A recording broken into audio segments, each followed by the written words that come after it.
C'est pas si... Ah, si, c'est bon. Salut à tous! Je suis trop contente de vous retrouver ce soir pour un live avec une invitée. Ça va être trop cool de discuter avec vous sur un thème Oser sa différence avec Mélanie Prévost qui accompagne, elle, les femmes hypersensibles à transformer leur vie, à donner du sens même à leur vie. Et donc, j'ai hâte d'accueillir Mélanie ce soir. Et comme avant chaque petit début de live, j'ai mon petit check à faire pour voir si tout est bien, si on est bien en direct. Et puis, n'hésitez pas à nous poser des questions tout au long du live, c'est le but, hein. Alors, dites-moi, hop, si vous m'entendez bien. Normalement, c'est bon. Alors, c'est parti. Je vais accueillir Mélanie ce soir pour parler justement d'oser. Bonjour. Salut Mélanie. Salut Cécile, ça va? Oui, super. Je suis joyeuse de te retrouver ce soir pour parler voilà de transformation, d'hypersensibilité et puis aussi d'oser en fait sa différence. Et tu vas nous en parler un peu plus, savoir ce que c'est pour toi oser sa différence et puis savoir ce que tu fais, quel est ton univers, tout ça. Bah écoute, merci déjà de me recevoir et puis de me laisser la parole, même si c'est pas toujours évident.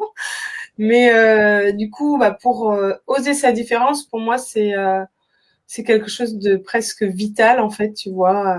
J'ai senti un profond sentiment de décalage pendant longtemps et je me suis sentie enfermée dans des cases. Et pour moi, de vivre et de transcender ces moments-là, c'était presque vital. Et j'ai vécu un électrochoc presque quand mon petit frère s'est suicidé il y a quelques années parce que tu vois, il avait un profil HP aussi très haut potentiel et aussi hypersensible. Et en fait, c'est vrai que bah, après ces choses-là et ces moments difficiles, tu te poses les questions de bah, qu'est-ce qui s'est passé, comment ça s'est passé, pourquoi ça s'est passé.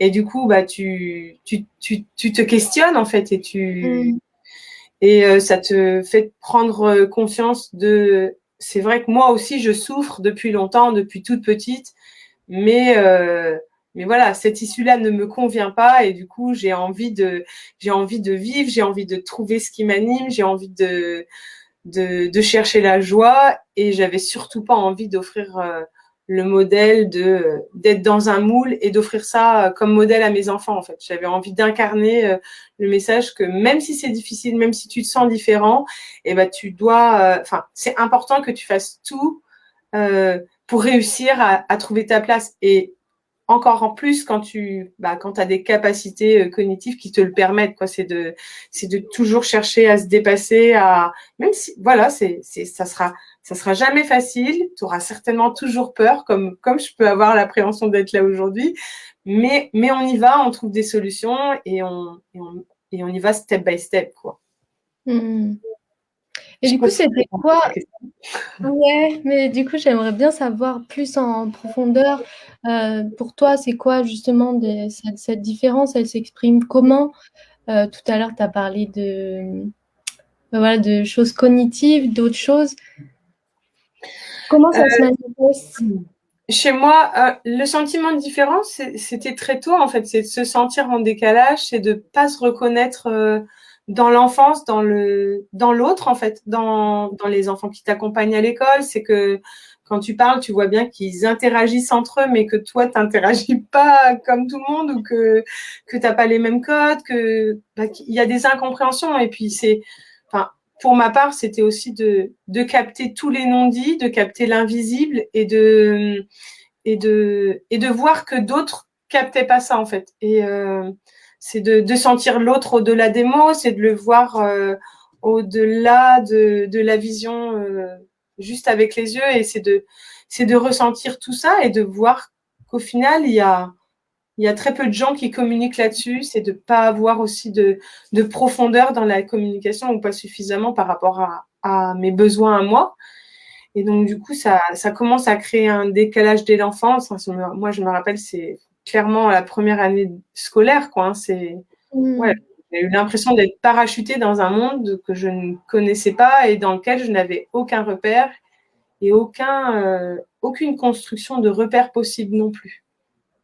Est-ce que tu as compris tout de suite assez tôt que tu percevais justement au-delà, comme tu disais, de l'ego, dans l'invisible, ou c'est que plus tard que tu as compris ça? En fait, dans ma famille, c'était quand même quelque chose de relativement normal, normé. Mais pas forcément sans les mots, en fait. C'est-à-dire qu'on se comprenait au-delà de la communication verbale. C'est d'ailleurs, même encore à 40 ans, je vais bientôt avoir 40 ans, j'ai encore des difficultés de communication verbale parce que du coup, ça va être toujours très en ressenti. On va comprendre ou capter sans forcément que ce soit dit. Donc, non, en fait, dans ma famille, c'était normal, mais je voyais que dans le monde à l'extérieur, c'était pas normal. Donc, moi, j'ai très tôt capté des informations, mais je voyais aussi que les autres qui ne faisaient pas partie de mon clan proche, tu vois, de mon environnement proche, genre mes parents, mes frères et sœurs, voyaient qu'il y avait vraiment une différence. C'est-à-dire que très tôt, moi, je sentais les sources, en fait, et c'est vrai que je voyais bien qu'autour de moi, il y avait une incompréhension et que j'étais plutôt stigmatisée, quoi. Donc, on apprend à s'adapter. Et après, avec le recul, on se dit, ah mais oui, mais déjà, dès l'enfance, il y avait des choses comme ça, quoi, où, tu vois, on peut te catégoriser de menteuse ouais, ça a souvent été ça, en fait. C'est que du coup, on te croit pas. Enfin, on ne m'a pas cru. Sauf mes proches, très proches, mais sans forcément non plus pouvoir me comprendre et m'expliquer que justement, il y avait peut-être des gens qui n'utilisaient pas ces capacités-là, parce que pour moi, tout le monde est capable d'avoir accès à ça, en fait, quand même. De quelle capacité, du coup, tu parles? De capacité de ressentir au-delà de ce qu'on peut ressentir, de ce qui est perceptible et de ce qu'on peut tous ressentir, en fait. On peut aller chercher à entraîner justement ces ressentis vibratoires, ces connexions de cœur à cœur, d'humain à humain, en fait. Pour moi, on est tous en capacité de. Alors après, voilà, il y a des gens qui chantent mieux, il y a des gens qui dessinent mieux, il y a des gens qui perçoivent mieux, mais on peut tous le faire. On peut tous sentir. Il y a eu voilà, c'est ça. Enfin, il y a eu ça, les ressentis comme ça, mais il y avait aussi la différence dans le mode de fonctionnement de pensée. Ça, c'était. C'est vrai qu'il y a des fois, des moments où ça s'arrête jamais, en fait. Enfin, tu continues, tu cherches des solutions et il y a cette notion de quête de sens aussi. Je crois que c'était très important depuis le début, de chercher un sens à ce qui nous arrive, en fait, ouais, et à ce qui est. Et puis des questionnements sur la vie très, très tôt, mais ça, on est de plus en plus nombreux quand même à en avoir eu très, très tôt, quoi. Ah, ça me rappelle mon enfant. Mon enfance, où je me posais la question de pourquoi est-ce que c'est moi dans ce corps-là? Pourquoi je suis pas dans un autre corps? Enfin, ouais, je me posais déjà ces questions très, très jeune, maintenant quand Qu'est-ce que je fais là? Pourquoi je suis venue? Ouais. Ouais, c'est quoi le but de ça? Yes. Ok. Est-ce que tu aurais un exemple d'éléments marquants où justement tu as perçu des choses Mais j'en ai plein, enfin, sans forcément que ce soit dans le perceptible, tu vois. Je me souviens de la première fois où on a sorti un bâton de sourcier, tu vois. Mon père, il était avec son bâton de sourcier, et puis c'était un repas de famille, et en fait, voilà, tous les adultes avaient dû essayer, puis tu sais, le bâton, il reste sur le côté, quoi, et puis tu te dis, bon, je vais l'essayer aussi, quoi. Et puis là, le bâton, c'était tellement simple en plus, tu vois. C'était tellement simple que le bâton est parti, mais directement sur la source, quoi. Et en fait, tous les adultes autour ont cru que je mentais, en fait, que je faisais semblant ou autre. Donc, du coup, tu te remets en question, tu te dis, attends, ils sont 15, il y en a qu'un qui me croit, c'est mon père. Est-ce qu'il se joue de moi? Enfin, tu vois, c'est. Et puis après, donc, du coup, comme ils ne croyaient pas, ils sont allés chercher un cintre, et là, ils ont bien vu que le cintre avait plié et que c'était pas possible que ça soit moi qui l'ai plié, tu vois. Enfin, un peu, voilà. Enfin, moi je le tenais, donc il y a une traction qui se fait, donc voilà, c'était pas possible physiquement que j'agisse dessus. Donc après, on a été, mais c'est vrai que ça met quand même ta parole en doute et je sais que c'est pas la seule chose en fait, c'est au quotidien et c'est ce qui construit ou déconstruit ton estime de soi, quoi. Et puis il y a cette étiquette là et puis il y a aussi eu ouais, à l'école, un événement marquant aussi, c'est ouais, je passe une journée à dessiner, mais à faire un truc de ouf. Et en l'occurrence, c'était un zèbre, donc tu vois, c'est ultra symbolique dans ce qu'on appelle les hauts potentiels maintenant. Tu vois, il y a l'étiquette du zèbre maintenant. Et du coup, je passe ma journée à dessiner le zèbre, mais je mets tout mon cœur, quoi. Et j'arrive à l'école le lendemain avec mon zèbre et on me dit, ouais, t'es une menteuse, c'est pas toi qui as fait ça parce que c'est trop bien, quoi, tu vois. Et donc, tous les élèves me lynchent et le prof y compris, quoi. Et donc, du coup, après, ouais, tu te sens en décalage parce que du coup, on t'accepte pas d'un point de vue énergétique, on t'accepte pas et on connaît pas ça et c'est énormément jugé, enfin, chez certaines personnes, tu vois, notamment dans ma famille. Et le côté artistique, pareil à l'école où tu te dis bon ben voilà, si tu dessines trop bien, en gros je schématise, si tu dessines trop bien tu vas te faire lyncher, tu vois. Donc après c'est vrai que tu apprends à rester dans ta jolie case et tu essayes de pas faire trop de vagues parce que tu sais qu'à chaque fois que tu vas faire quelque chose potentiellement tu es en danger. Donc ça, c'est les deux événements ouais, je pense que c'est quasiment la même année. Je pense que c'est sur les 6 et 7 ans. 6, 7, 8. Donc, ben ouais, après, tu prends moins d'initiatives. Tu vas moins avec, tu vas avec moins d'élan, en fait, dans l'action. Mais voilà, il y a d'autres steps aussi, mais c'est les choses les plus marquantes et les plus, ouais, c'est les choses les plus marquantes qui ont eu le plus d'impact sur la vie après. Ok.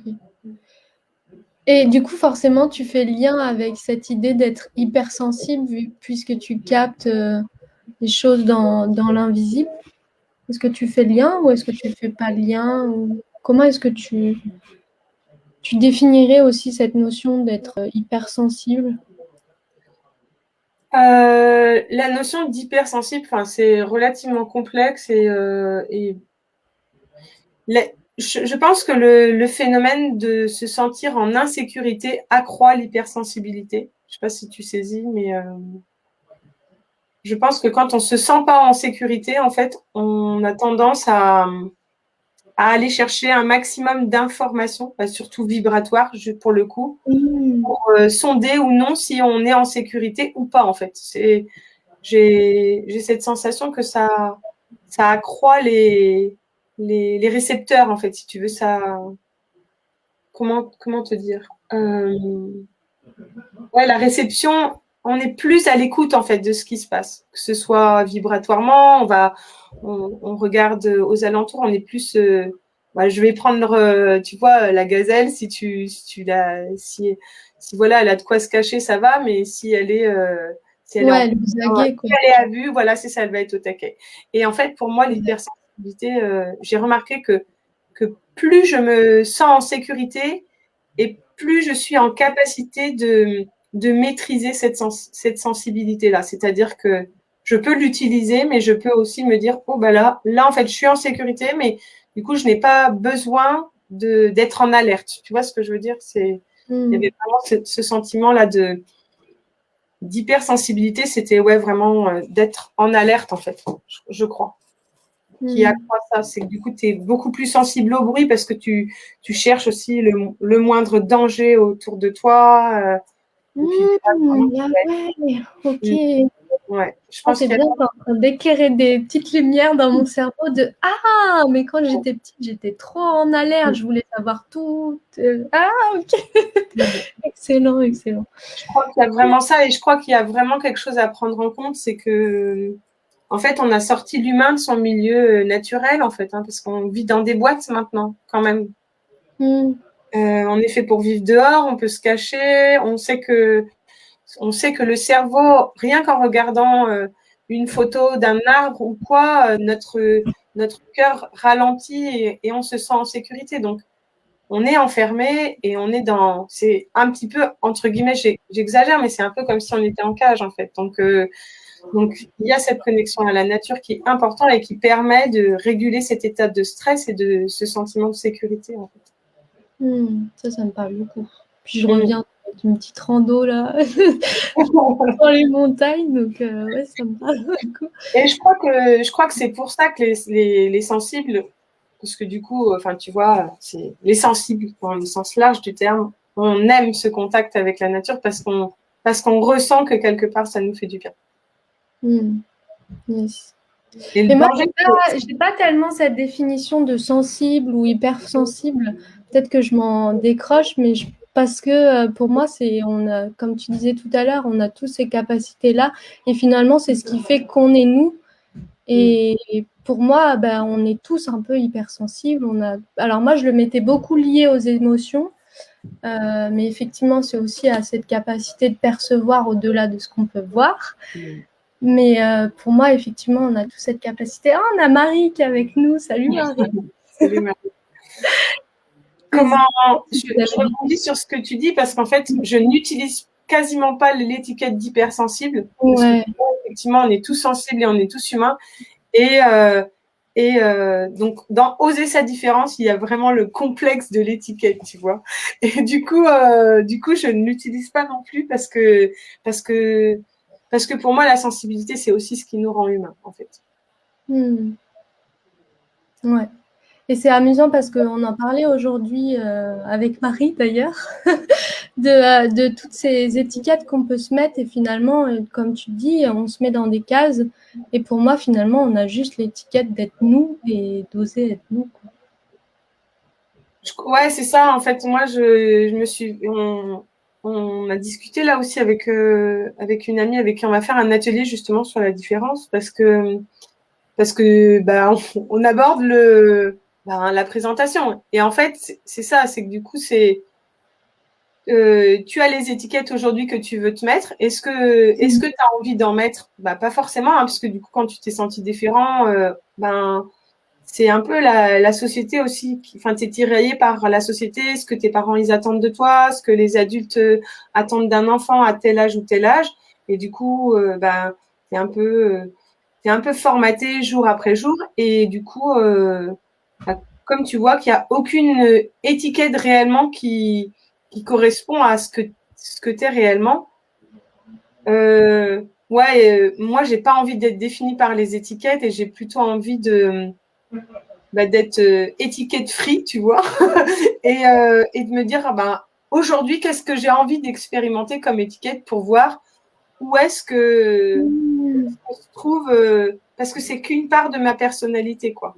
Et ouais, c'est assez rigolo, ce phénomène et encore aujourd'hui, là, aujourd'hui, cette semaine, je peux te donner 2 étiquettes cette semaine, tu vois, mais je peux pas définir Mélanie en tant qu'humain avec 10 étiquettes, c'est pas possible. Parce que je prends, je teste et j'en testerai une autre la semaine prochaine et je vais continuer à expérimenter ça pour aller dépasser mes limites et pour aller voir au-delà de tout ça, qu'est-ce qui reste toujours propre à mon identité, en fait.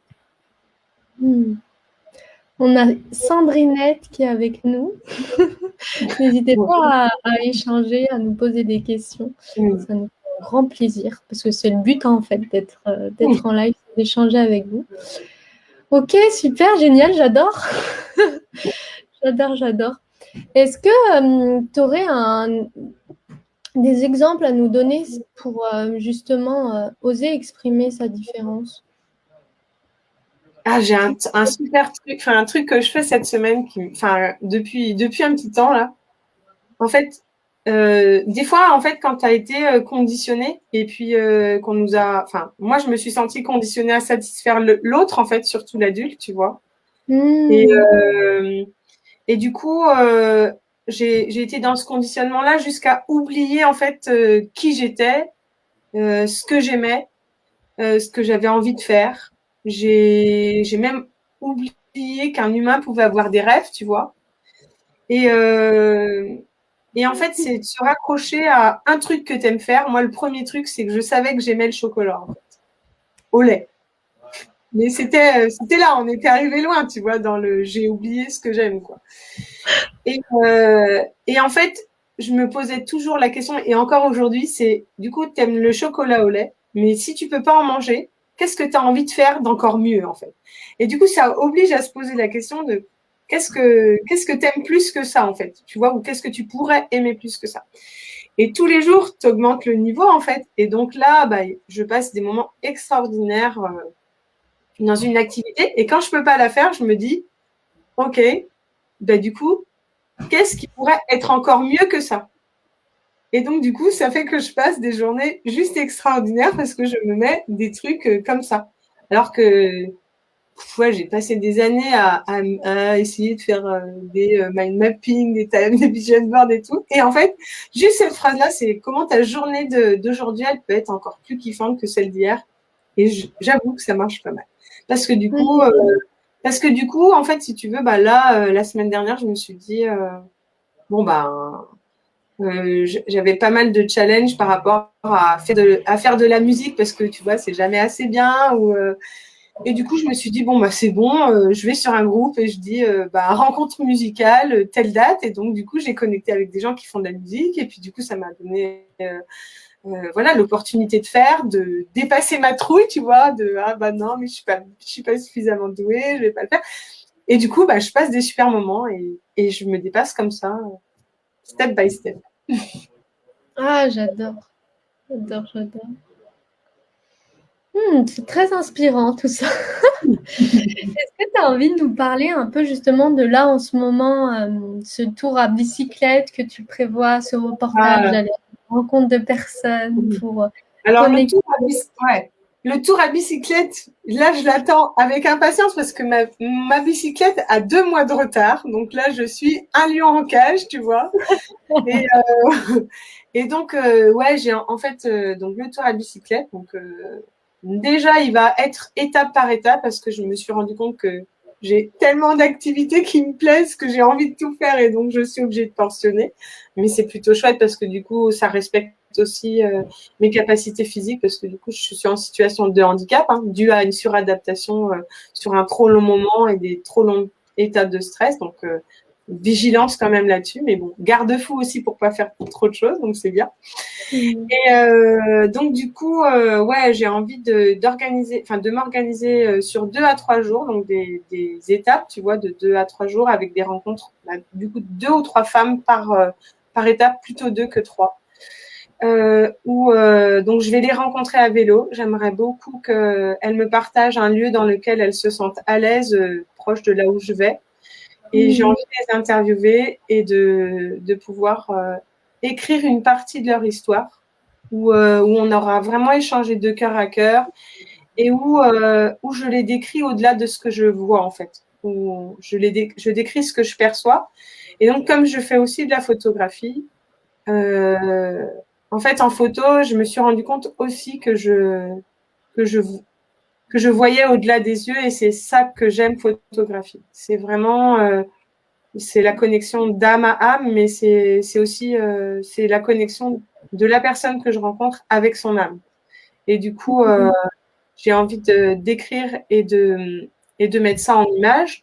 Et à terme, alors ça c'est c'est un projet sur du long terme parce que j'ai des projets sur du court terme et il faut bien se rendre à l'évidence qu'il y a des priorités. Donc ça, à terme, je pense que l'année prochaine, j'aimerais bien faire un recueil en fait avec, moi, je pense, une quinzaine de femmes. Ça serait déjà super. Peut-être qu'il y en aura plus parce que je rencontre énormément de femmes inspirantes.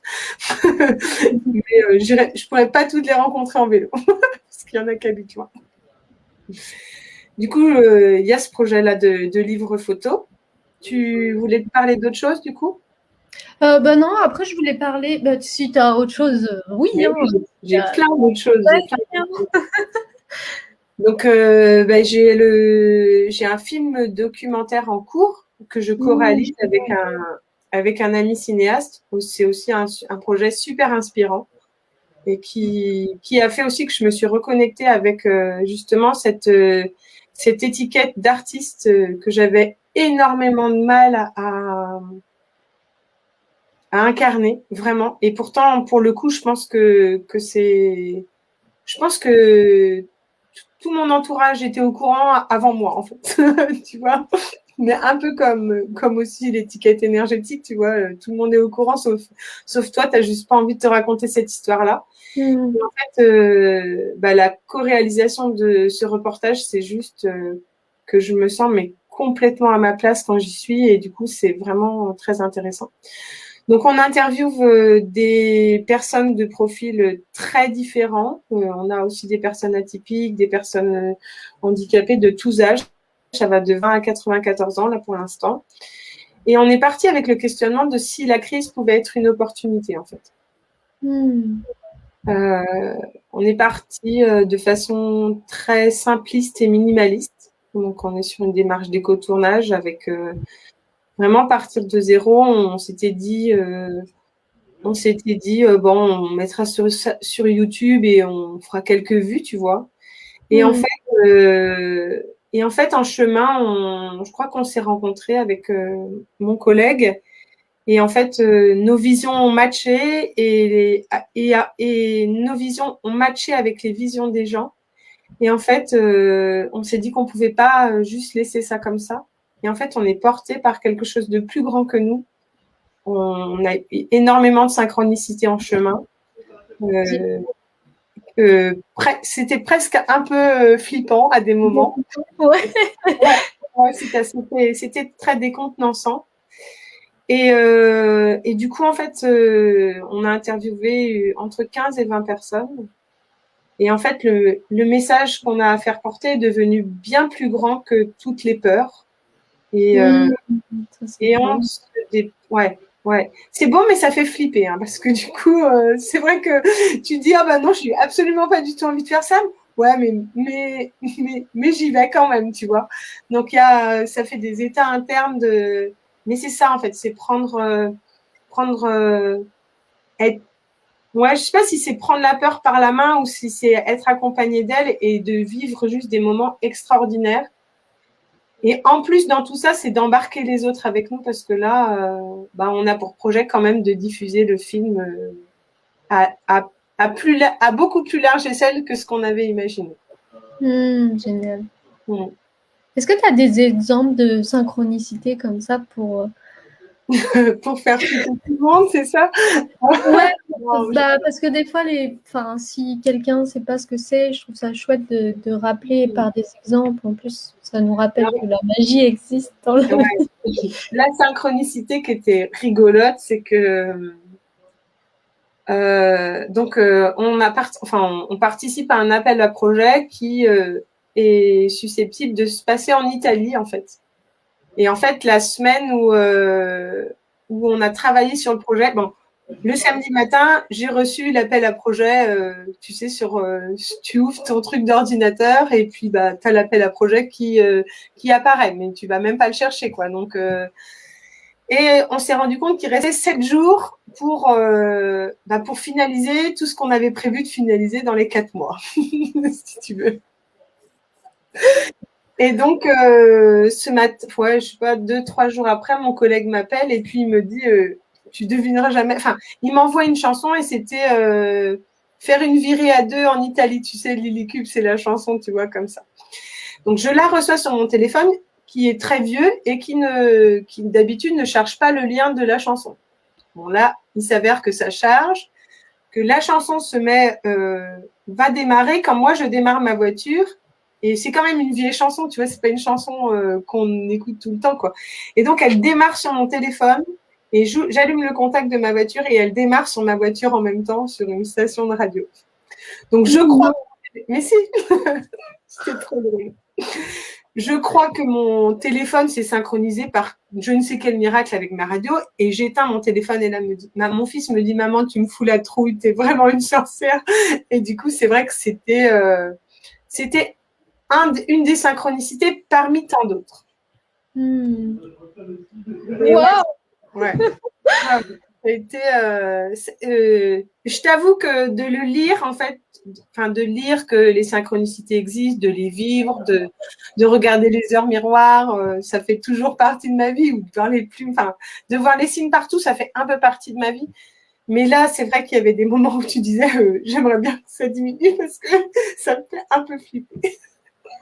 Mais c'était très, très agréable et ça continue. Donc, mais c'est moins intense que pendant cette semaine-là, quand même.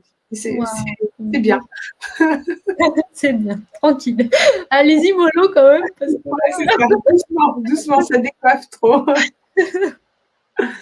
Donc, ouais, on attend avec impatience. Donc, c'est vrai que il y a ça. Et puis ben, après, c'est ta vie aussi qui s'aligne de plus en plus, en fait, tu vois.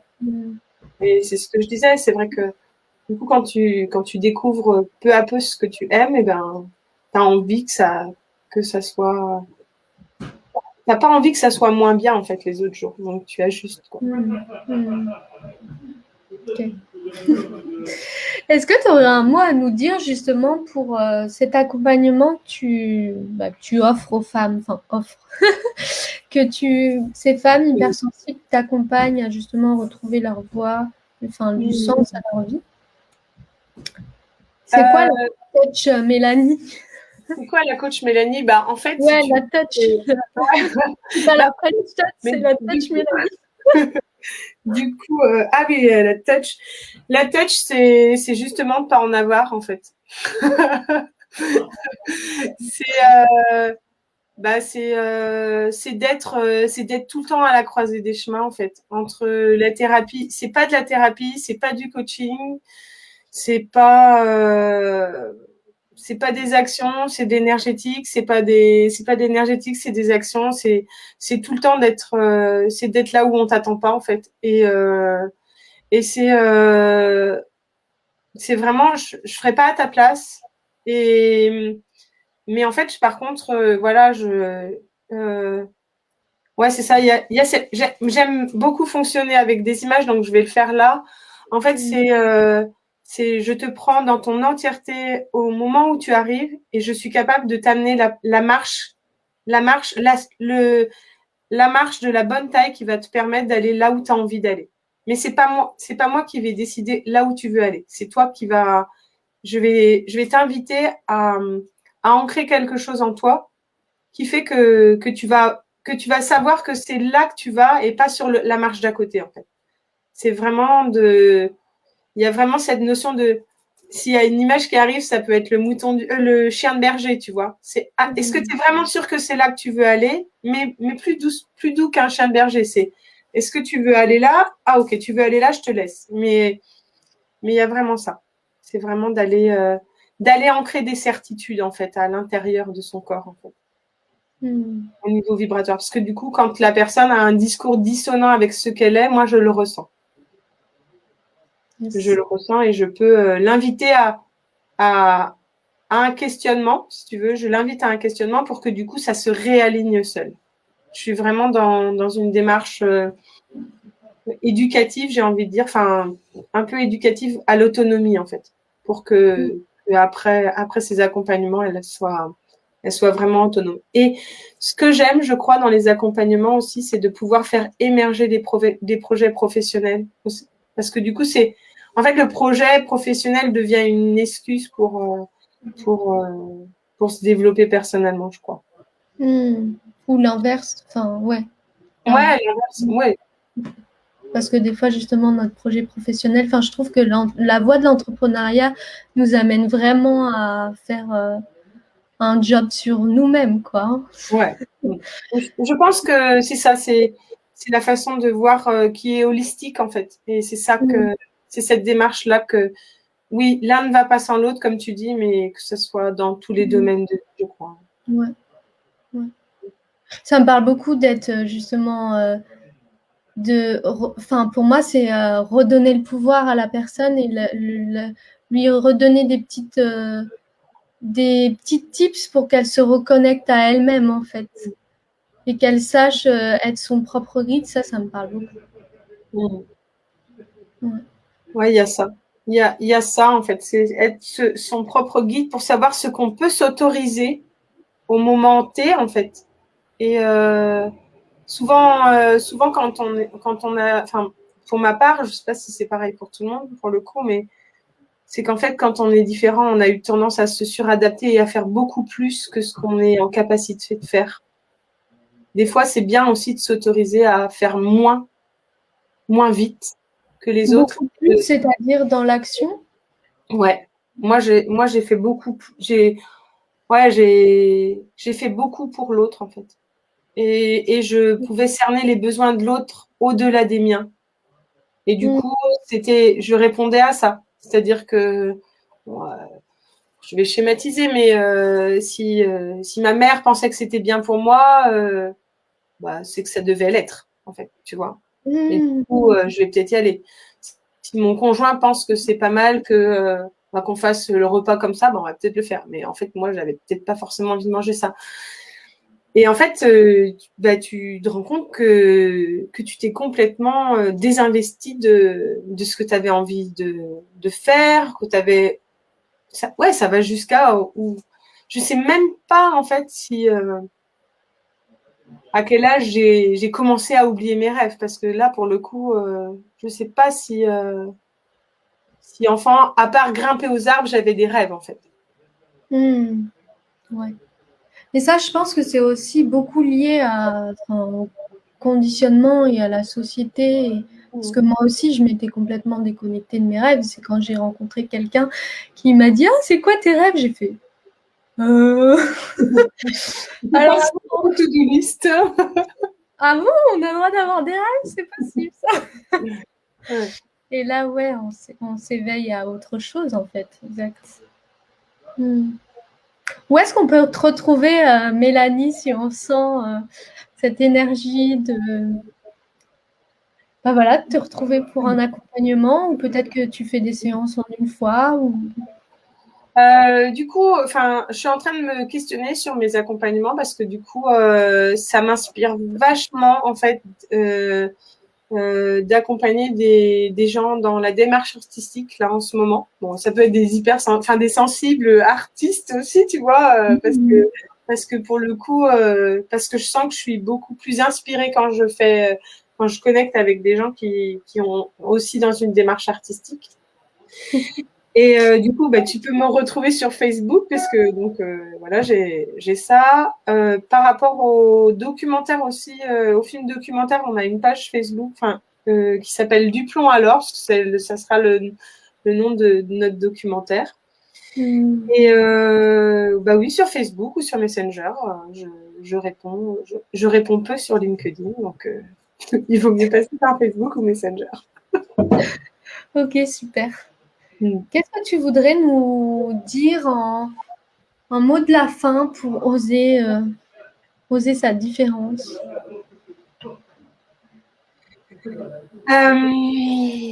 Peut-être plusieurs choses, hein, parce que je suis quand même un peu bavarde, mais il y a une chose qui me vient directement. Et ça, c'est les punchlines de Nathalie que tu connais. C'est que si ça fait pas peur, c'est que c'est pas au bon endroit, en fait. Si t'as pas un petit peu peur de faire le truc, c'est qu'il n'y a pas suffisamment d'enjeux et que tu vas pas prendre du plaisir, quoi. Donc, il faut doser, tu vois. Pas trop peur, parce que sinon, c'est pas déconner. Mais tu vois, moi, avant de venir avec toi, j'avais un peu peur, tu vois. Et puis, je suis super contente d'être là. Et du coup, c'est ça, ça fait toujours un peu peur quand c'est important, en fait. Mmh. Et, OK. et c'est peut-être bien des fois de commencer par des tout petits trucs. Je suis autant challengée aujourd'hui. Non, je suis moins challengée aujourd'hui à faire ce live que la première fois que j'ai fait un post sur Facebook où je le dis en Mmh. rigolant, mais c'est assez symbolique, c'est que je pense que j'aurais préféré faire pipi dans ma culotte plutôt que de poster le premier post sur Facebook où je tenais ma main droite avec ma main gauche pour appuyer sur entrée, quoi. Ah ouais, mais moi ça me parle. Bah, la petite chiasse d'avant les lives, hein. Donc, ouais, ben, il y a ça en fait. C'est que du coup, si ça fait pas peur, c'est que c'est pas, ça n'a aucun sens. C'est que c'est pas suffisamment entraînant, quoi. Ok. Et, est-ce que Ouais. j'ai envie de dire autre chose? Ben, ouais, j'ai envie de dire aussi que personne croira en toi mieux que toi-même, en fait. Mm. Et que ouais, la seule personne qui peut réussir à passer à l'action, c'est toi et que si tu crois, en fait, et que tu vas au-delà de ce que tu peux penser. Parce que il y a vraiment quelque chose, il y a vraiment quelque chose d'incroyable que j'ai vécu aussi en début d'année. C'est que je me suis rendu compte et ça ne fait que se déconstruire, c'est que je me suis rendu compte qu'en fait, j'ai toujours cru une certaine histoire, mais en fait, c'était des histoires que je me racontais pour pas passer à l'action, en fait. Notamment dans le cadre de la différence, c'est que je me suis toujours raconté l'histoire que j'étais rejetée. Et en fait, je crois aujourd'hui qu'en fait, c'était moi qui avais besoin d'espace parce que je ressentais trop fort les autres. Mais ça, il y a 3 mois, je l'aurais pas entendu. Et aujourd'hui, je sais que c'est moi qui me mettais à l'écart parce que je ressentais trop les autres et que j'avais besoin de prendre de la distance. Je me suis toujours raconté l'histoire que j'avais été rejetée parce que c'était trop difficile d'entendre que c'était moi qui me faisais mal, en fait. Wow. Du coup, c'est ça. Croire en soi. Soi et oser des petites actions qui font un petit peu peur, qui font Ouais. pipi dans la culotte ou caca dans le froc. À chaque fois, on gratte un level. Yes, super, merci Mélanie. Merci Cécile. Des gros bisous à tous Ouais. et on se voit très bientôt. Bonne semaine. Salut, merci. Salut.